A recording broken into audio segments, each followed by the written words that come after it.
ये आकाशवाणी गोरखपुर है। अब आप वेद प्रकाश पाठक से क्षेत्रीय समाचार सुनिए। प्रधानमंत्री नरेंद्र मोदी ने कहा है कि भारत का कोविड टीकाकरण अभियान अति मानवीय सिद्धांतों पर आधारित है।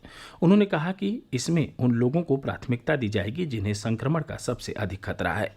आज दुनिया के सबसे बड़े इस कार्यक्रम का वीडियो कॉन्फ्रेंसिंग के जरिए शुभारंभ करते हुए उन्होंने कहा कि कोरोना टीका पहले उन लोगों को दिया जाएगा जिन्हें इसकी सबसे अधिक आवश्यकता है। जिसे कोरोना संक्रमण का रिस्क सबसे ज्यादा है उसे पहले टीका लगेगा। जो हमारे डॉक्टर्स हैं, नर्सेज हैं, अस्पताल में सफाई कर्मी हैं, मेडिकल पैरामेडिकल स्टाफ हैं, वो कोरोना की वैक्सीन के सबसे पहले हकदार हैं। चाहे वो सरकारी अस्पताल में हो या फिर प्राइवेट में, सभी को ये वैक्सीन प्राथमिकता पर लगेगी। इसके बाद उन लोगों को टीका लगाया जाएगा जिन पर जरूरी सेवाओं और देश की रक्षा या कानून व्यवस्था की जिम्मेदारी है। श्री मोदी ने कहा कि टीकाकरण अभियान के पहले चरण में 3 करोड़ लोगों को टीका लगाया जाएगा। उन्होंने कहा कि दूसरे चरण में 30 करोड़ लोगों को टीके लगाए जाएंगे। प्रधानमंत्री ने पिछले कई महीनों से कोरोना टीका बनाने में लगे वैज्ञानिकों की सराहना की।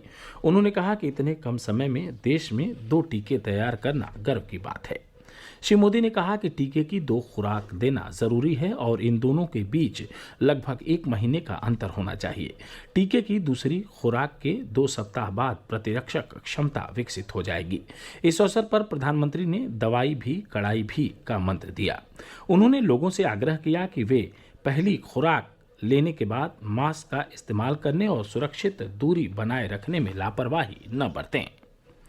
प्रदेश के सभी 75 जिलों में कोविड के टीके लगाए गए। हमारे संवाददाता ने बताया कि आज प्रदेश के 311 केंद्रों पर 31,700 लोगों को टीके लगाए गए।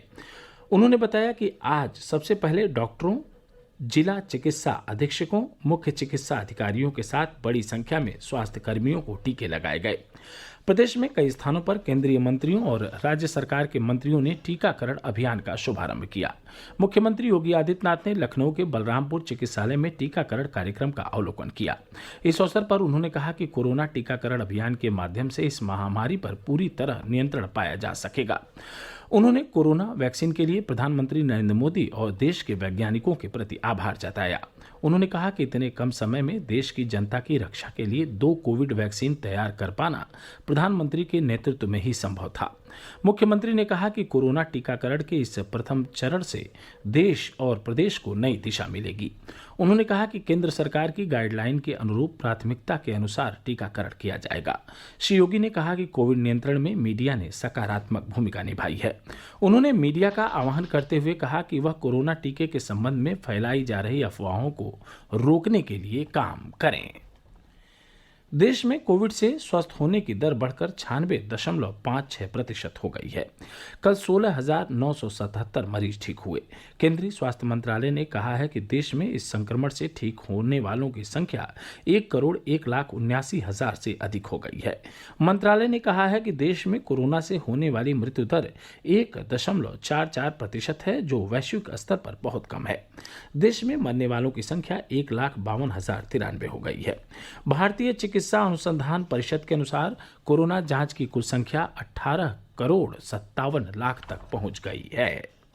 मुख्यमंत्री योगी आदित्यनाथ ने कहा है कि राज्य सरकार कामगारों और श्रमिकों के हितों के प्रति बेहद संवेदनशील है।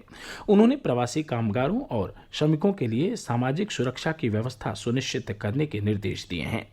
उन्होंने कहा है कि कामगारों और श्रमिकों को आयुष्मान भारत योजना और मुख्यमंत्री जन आरोग्य अभियान से लाभान्वित किया जाए। मुख्यमंत्री आज लखनऊ स्थित अपने आवास पर आयोजित उच्च स्तरीय बैठक में श्रमिकों और कामगारों के हित में की जा रही कार्यवाही की समीक्षा कर रहे थे। उन्होंने बताया कि कामगारों और श्रमिकों की सामाजिक और आर्थिक तथा उनके सर्वांगीण विकास के उद्देश्य से राज्य सरकार द्वारा उत्तर प्रदेश कामगार और श्रमिक आयोग गठित किया गया है। उन्होंने आयोग की संस्तुतियों एवं निर्णयों के क्रियान्वयन की जनपद तथा मंडल स्तर पर नियमित रूप से साप्ताहिक और पाक्षिक समीक्षा करने के निर्देश दिए। इसके साथ ही क्षेत्रीय समाचारों का बुलेटिन यहीं संपन्न हुआ। नमस्कार।